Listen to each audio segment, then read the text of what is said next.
இங்கே அமர்ந்திருக்கிறீர்கள். காலையில் ஒரு சம்பவம் ஒன்று நடந்தது. நம் ராஜ்யத்தின் இளவரசி இளவரசி ஆரியர் அவர்களை நம் அமைச்சர் எதிர் நாட்டு முன்னிலையில் அவரை மரியாதை குறைவாக ஒரு வார்த்தை விட்டுவிட்டார் என்று அவர்கள் கோரிக்கை வைத்து அதற்கு ஒரு தீர்வு கேட்டார்கள்.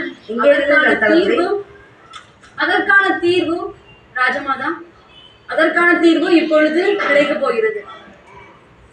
அதை எப்படி கவர்மெண்ட் முடிவு பண்ணீங்க? அவர் என்ன இன்னும் தீர்ப்பே சொல்லவில்லை, அதற்குள்ளே ஏன் பயப்படுகிறீர்கள்? நீங்கள் போகலாம். நான் இருதரப்பு வாதங்களையும் நான் கேட்கிறீர்களா? இருதரப்பு வாதங்களையும் நான் கேட்டேன். என்னதான் இருந்தாலும் இவர் என்ன சொல்கிறார், என்னை உருவக்கேலி செய்தார்கள் எதிர் நாட்டர்கள், அதனால் தான் இந்த ஒரு பிரச்சனை ஆரம்பித்தது. அதற்கு நடுவில் நம் இளைய இளவரசி குறுக்கிட்டதற்கு இவர் பதில் சொன்னார் என்றெல்லாம் அவருடைய பேச்சை நான் கேட்டேன். ஆனால் என்னதான் இருந்தாலும் இங்கு பெண்ணாட்சி என்பது உங்களுக்கு தெரியும். அப்படி இருக்கும் பட்சத்தில் எதிரி நாட்டவர் முன் என்னுடைய தங்கையான, அதே நேரத்தில் என் இறப்புக்கு பின் இந்த இடத்தில் அமரக்கூடிய ஒரு பெண்ணை நீங்கள் அவர் முன் அவமதித்தது தவறுதான். இப்பொழுது அரசவையில் இருக்கும் ஒரு பெண்ணையை நீங்கள் இப்படி அவமதித்தீர்களானால் அடுத்து வேறு எந்த பெண்ணையா இருந்தாலும் நீங்கள் அதே மாதிரிதான் அவமதிப்பீர்கள் என்று நான் நினைக்கிறேன்.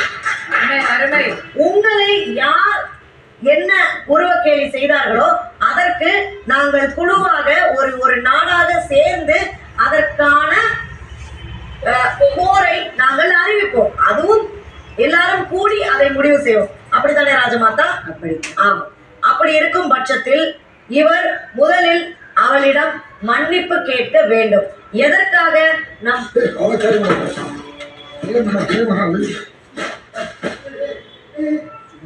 காலையில கிளிப்பிள்ளைக்கு சொல்ற மாதிரி சொல்லிக்கிட்டு இருக்கேன். என்ன நடந்துச்சு? சும்மா அதே சீரியஸா பர்சனலா சொன்னேன். இதுல இருக்கிறீர்களா இல்லையா? சும்மா உட்கார்ந்துக்கிட்டு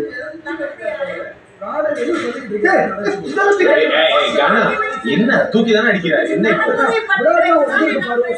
பண்றதுல சும்மா அதெல்லாம் அடிக்க கூடாது.